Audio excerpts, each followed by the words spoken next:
from Anamol Bijoy. এবারের বিপিএলে এই প্রথম রংপুরকে হারিয়ে এনামুল হক বিজয়ের শেকি নাচ আর ম্যাচ শেষে তাসকিনের শেকি হাসি। এই প্রথম দুর্বার রাজশাহীর বিপক্ষে হেরে ম্যাচ শেষে কাদের দোষারোপ করেছিলেন রংপুরের অধিনায়ক নুরুল হাসান সোহান এবং রংপুরকে হারিয়ে ম্যাচ শেষে হাসতে হাসতে কি বলেছিলেন তাসকিন। প্রিয় দর্শক, বিস্তারিত জানুন পুরো ভিডিওতে। এবারের বিপিএলে 31তম ম্যাচে এসে দুর্বার রাজশাহীর বিপক্ষে হেরে পরাজয়ের স্বাদ নিল রংপুর রাইডার্স।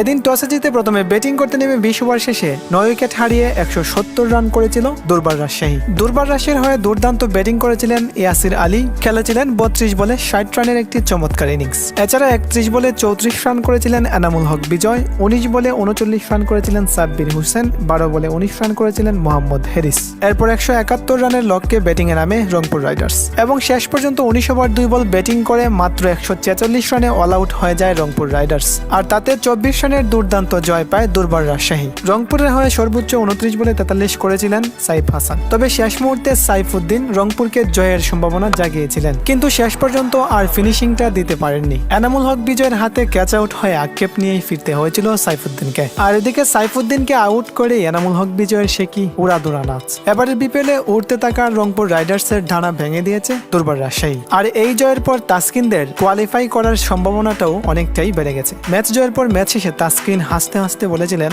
রংপুরকে হারাতে পেরে অনেকটাই ভালো লাগছে, আমরাই তাহলে এই প্রথম রংপুরকে হারালাম। তবে এই জয়ের পিছনে ইয়াসির আলী রাব্বির ব্যাটিং এর ভূমিকা ছিল অত্যন্ত গুরুত্বপূর্ণ। তাছাড়া রিয়ান বার্লের দুর্দান্ত বোলিং এর অবদান ছিল খুবই গুরুত্বপূর্ণ। এদিকে এই প্রথম রাজশাহীর বিপক্ষে হেরে ম্যাচ শেষে নুরুল হাসান সোহান বলেছিলেন, আমরা মূলত ম্যাচটা হেরে গেছি রাজশাহীর বোলারদের দুর্দান্ত বোলিং এর কারণে। এ ম্যাচে খুবই দারুণ বোলিং করেছে রাজশাহীর বোলাররা। তার পাশাপাশি এ ম্যাচে আমাদের একজন ব্যাটসম্যানও একটা লম্বা ইনিংস খেলে যেতে পারেননি। সাইফুদ্দিন শেষ পর্যন্ত থাকলে হয়তো অন্য কোনো রেজাল্ট আসতে পারত, কিন্তু মূলত আমাদের ব্যাড লাক। যাই হোক, রংপুরকে হারিয়ে পয়েন্ট টেবিলের 4র্থ স্থানে পৌঁছে গেছে দুর্বার রাজশাহী। বাকি 2টি ম্যাচ জিততে পারলে প্লে অফে খেলার সুযোগ পেয়ে যাবে তাসকিনরা।